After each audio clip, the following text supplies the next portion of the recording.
On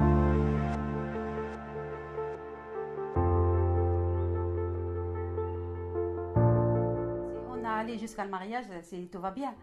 Et après, quand je suis venue en France, je suis rentrée en France, là, ça commence. Pas tout de suite, mais j'ai commencé de voir les comportements changer. Puis voilà, il a commencé de me laisser seule. Bah, toute la journée, il n'est pas là. Des fois, la nuit, bah, jusqu'à 2h, 3h du matin, il rentre. Bah, je me trouvais seule, on dirait que je ne suis pas mariée. Et là, j'ai commencé de dire, oui, pourquoi vous me laissez seule? On est mariés, je suis venue ici. Ça veut dire que quand même, j'ai laissé tout là-bas pour lui. Pour lui, voilà, c'est un mariage, on est mariés, puis je viens habiter avec lui. C'est normal, quand on se marie, ça veut dire qu'on habitait ensemble. Et là, j'étais là-bas, ça veut dire avec ma famille, j'ai laissé ma famille, mon pays, j'ai laissé mon travail, j'ai travaillé là-bas comme secrétariat, voilà, je croyais ça. Je continue la vie avec lui ici, on fait des enfants, tranquille, on vit une vie. J'ai 3 enfants, j'ai Samy, Anis et Mehdi.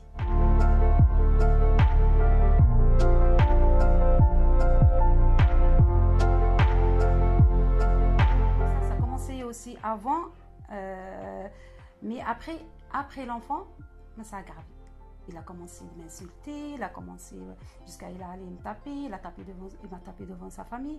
Moi, je m'occupe de mon bébé, j'ai dit, je suis une maman quand même, mais il me dit, non, toi, tu connais rien, c'est moi que je m'occupe. Juste, il rentre du travail ou il rentre dehors. Après, il a travaillé, après, il a arrêté le travail. Il me dit, tu ne le touches pas, c'est mon enfant. Quand il rentre, moi, j'ai pas le droit d'aller vers les enfants. Il rentre de dehors, il prend mes enfants, il va aller dans sa chambre, au salon. Moi, j'ai pas le droit d'aller. C'est mes enfants, c'est moi que maintenant il reste avec moi. Non, j'ai pas parlé parce que j'ai dit peut-être, attends, je veux comprendre, peut-être il fait comme ça, je sais pas, peut-être j'ai pas compris quelque chose. Après, petit à petit, voilà, j'ai dit ces comportements, c'est pas normal. Je peux pas sortir, j'ai pas le droit de sortir, j'ai pas le droit de travailler, j'ai pas le droit de parler avec personne. Même quand mes enfants ont commencé à aller à l'école, je peux accompagner mes enfants, mais c'est tout calculé. Il ne faut pas que je reste 1 minute dehors. C'est calculé aller-retour. Et je ne peux pas parler avec les gens, je ne peux pas sortir, je ne peux pas travailler, je ne peux pas faire des stages. J'ai dit oui, tu peux me montrer comment on fait, même les papiers, je peux travailler, je peux t'aider. Et maintenant on a des enfants. Ça veut dire voilà, il m'a dit non, tu ne peux pas sortir. Toi, c'est à la maison et moi dehors. Et en plus, il m'a dit tu fais les enfants et tu fais le ménage. Et puis c'est difficile parce que je ne connais pas. Je ne connais pas la justice. Je ne connais même pas la police ils sont où. Je ne connais même pas s'il y a une assistance sociale qui va m'aider, moi et mes enfants. C'est pour ça, je ne connais personne. Je ne parle pas le français. J'ai pas d'argent, je ne travaille pas, j'ai pas de famille ici. Ça veut dire que je ne peux pas sortir. Je ne connais même pas Belfort. Ça veut dire même si je sors, je sais pas. Je sais pas, je vais aller où, je m'adresse, je parle avec qui.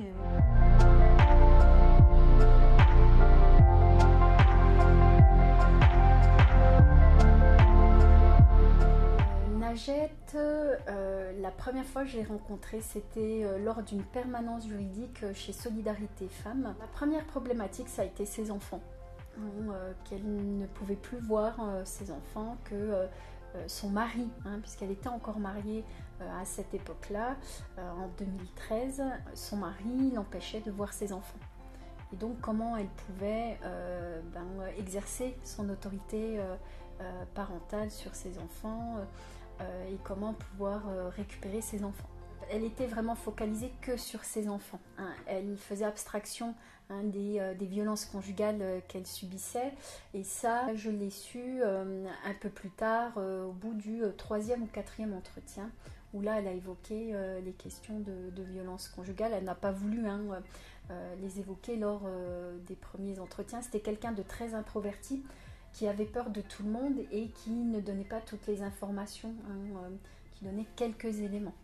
Néanmoins, je savais bien qu'elle était hébergée chez Solidarité Femmes et que donc elle était victime de violences conjugales.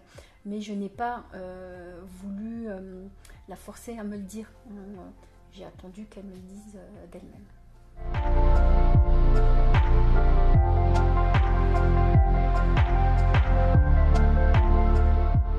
Première chose, c'est qu'on lui a recommandé de saisir le juge aux affaires familiales pour faire fixer ses modalités de résidence concernant ses enfants, puisque monsieur, encore une fois, l'empêchait de voir ses enfants. Et ce qui était très compliqué, c'est qu'elle ne pouvait pas déposer plainte pour non-représentation d'enfants parce qu'il n'y avait pas de décision de justice. Donc la première chose qu'il fallait faire, c'est il fallait une décision de justice d'un juge aux affaires familiales pour fixer effectivement les modalités de résidence. Et si monsieur ne respectait pas ce jugement, elle pouvait dans ces cas-là déposer plainte.